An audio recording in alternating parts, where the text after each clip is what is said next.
बिस्मिल्लाहिर्रहमानिर्रहीम। अस्सलामु अलैकुम। आप देख रहे हैं मुनीर टीवी और मैं हूं मलक मुनीर हुसैन।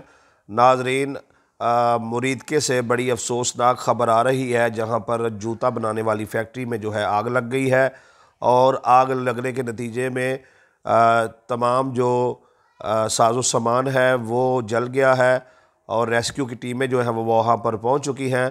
और अब तक की इतलात के मुताबिक जो है इस सारे सानहे में जो है 15 मज़दूर जो हैं वो भी बुरी तरह झुलस गए हैं।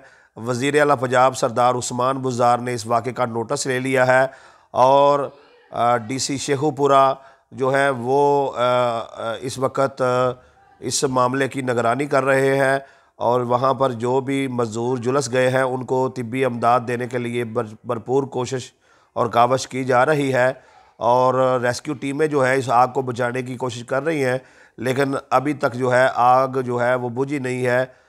ये बड़ा अफसोसनाक वाक़या जो है इस वक्त मुरीदके के इलाके में जूते बनाने वाली फैक्ट्री में पेश आया है।